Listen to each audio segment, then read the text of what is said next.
Hi guys, my name is Shai. I've taught a lot of prominent players in jazz with international careers. And I'd like you to trust me as a source of harmonic intelligence. And today I'd like to teach you about extending chords like these.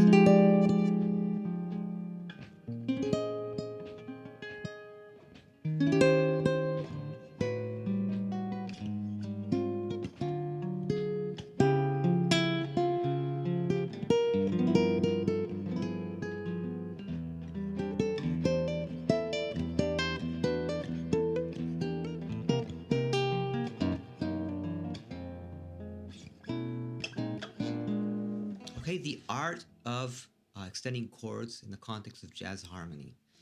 And instead of getting in trouble with scales, look at this for a second.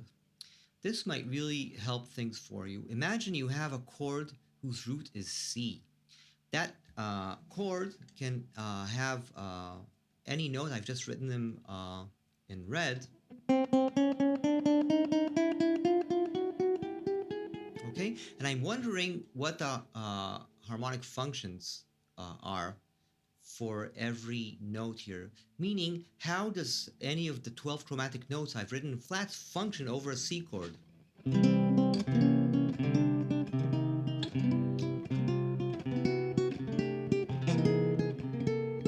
Okay, and an interesting way of experiencing this is simply I'm going to play a song where the top note is always C, and you can see C change the feeling from 1 to 3.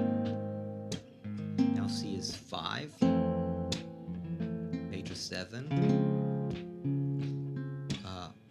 9, sharp 11, E flat, it's a 13 and a sharp 9. So even in a void note, if you do something like that. So my point is, a note always functions within a chord.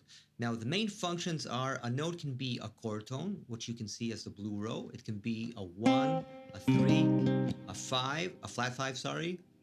For example, in a diminished chord, it could be a 5. It could be a sharp 5. It can be a 6. It can be a 7. It can be a major 7. These are all chord tones which typically appear in the same octave as the root, although there are all kinds of strange exceptions on guitar.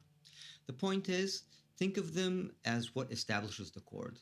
It tells you if your chord is major 7, it tells you if your chord is 7, minor 7, or half diminished. Okay, so chord tones are what establishes the chord. You can think of it in like an imaginary state. They're like the institutions. Institutions are boring but so important, right? And you can think about the tensions as the things that make it more exciting, but also destabilize the chord. For example, I can play a C major chord like this. I've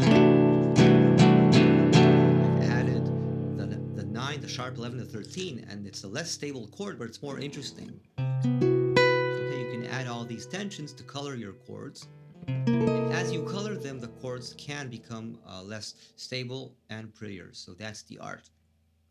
So the possible tensions are flat 9, 9, sharp 9, 11, which is an interesting one, sharp 11, flat 13, and 13. And a very useful thing for this way of thinking is remember that numbers are absolute distances above the root. It's very useful because every time you see a sharp 11, you can bet your life on it that you'll be exactly 3 steps above the root. Okay, so you don't have to know what scale you should be playing on any specific chord to know that sharp 11 means 3 steps above the root. Or for example, a 13 is always 4.5 steps above the root. Okay, so it sort of gives you an absolute language to think about tensions. Okay, so that's the first point. So in the next video, I'll go into how you can use tensions. The promo is, it's kind of like a cookbook where you can add colors. But for now, the best exercise is simply to memorize this chart, run through it chromatically, and say the possible names of each note. I just want to stay for 1 second on 2 interesting places where we have notes that have 2 functions, or even 3. So what happens when you have, for example, E flat and it might be either a sharp 9 or a flat 3. What's the difference? It's pretty simple. A flat 3 makes a chord minor, but if you have a chord that has a natural E as well, that makes the sharp 9 a tension. So think about it as if the E is more fundamental. It makes a major chord, and all the E flat is left to do is color it as minor. Okay, so that's that step where you're 1.5 steps above the root.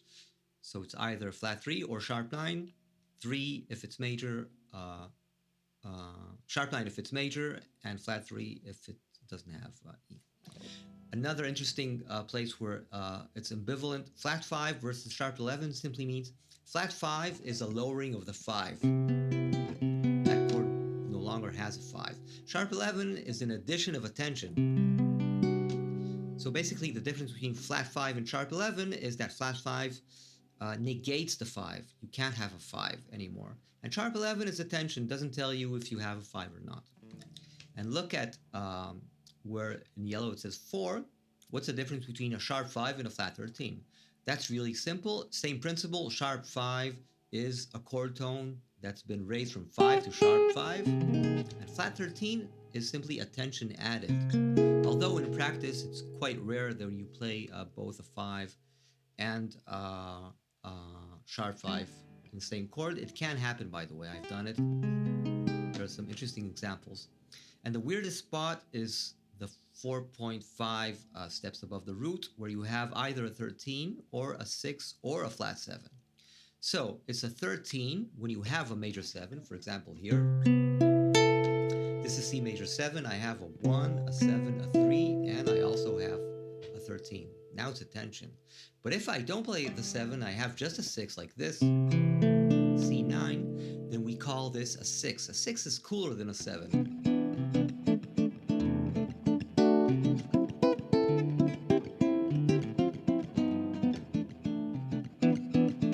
The 6 is a bit more inside than a 7. Okay? So 6 is instead of major 7 or 7, 13 is a tension in addition. And it's also called a flat 7, or some people call it a flat 7, when you have a full diminished chord with 1, flat 3, flat 5, and 7. Then we say that the second lowering of the first lowering of a 7 is to get a C7. Lower it one more time to here. You get the fourth part of a diminished 7th chord, which is these chords. So that's a place that can function in 3 ways. Either the flat 7 of a diminished chord, or as a 13, which is a tension added to a chord, or as a 6. Okay? So for this lesson, I just suggest you try to sing yourself this fun progression so you get an emotional reaction to tensions. And in the next lesson, which I sincerely hope you'll watch, I'll explain where do you use which tension. Note, there are all kinds of interesting combinations of notes. The key is, don't think in scales, think in distances. I'll tell you all about it in the next lesson. Thanks for watching, guys. Bye-bye.